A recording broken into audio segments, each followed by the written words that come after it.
కళ్యాణ్ గారు గ్యాస్ వాక ఒక్కటి గెలుచుకోమని ఈసారి ఆయన ఒక సీటు కూడా రాదు, అది సత్యం. ఓకే, ఏంది మరి ఇప్పుడు 24 సీట్లే 24 సీట్లు ఎందుకు ఆయనకు? 24 కాదు 54 ఇచ్చినా లాభంలే. అంతే అంటారు. పోయినసారి ఒకటి వచ్చింది, ఆ ఒక్కటి కూడా ఈసారి రాదు. అది ఒక్కటి కూడా వాళ్ళు వేస్ట్. మరి ఆయన 24 సీట్లకే జగన్ తొక్కేస్తా నరికేస్తా ఏడా నరికేది? సినిమాలో నరకాల్సిందే, ఈడేం నరుకుతాడు ఆయన? సినిమాలో నరకాల్సిందే. జగన్ నేనేంటో చూపిస్తా నీకు 24లో 2 నెలల్లో ఉంది కాసుకో అంటున్నాడు. ఏమీ లేదు, ఏమి కాదు ఆయనతో. ఊకే రేపు పొద్దున్న తెలిసిపోద్ది ఆయన సత్తా, ఈయన సత్తా. చంద్రబాబు గారు మరి ఇంకా డబుల్ హామీలు ఇస్తున్నాడు. చంద్రబాబు ఎన్ని డబుల్ హామీలు ఇచ్చినా ఎవరు నమ్మరండి.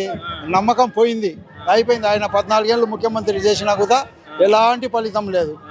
జగనన్న వచ్చిండు, ఆయన చెప్పిన అన్ని నవరత్నాలు ఇచ్చేసాడు. ఆయన చేసిన పనుల అభివృద్ధి అది చూసే జనాలు ఓటేస్తారు. మనం చెప్పాల్సిన అవసరం లే. మేము ఇంత దూరం గిద్దలూరు నుంచి ఖర్చు పెట్టుకొని వచ్చాం. మేము ఎవరు మాకు డబ్బులు రూపాయలే. మేము కార్లు వేసుకొని బండ్లు వేసుకొని మేము ఇక్కడ వచ్చాం, సొంత డబ్బులతో వచ్చాం.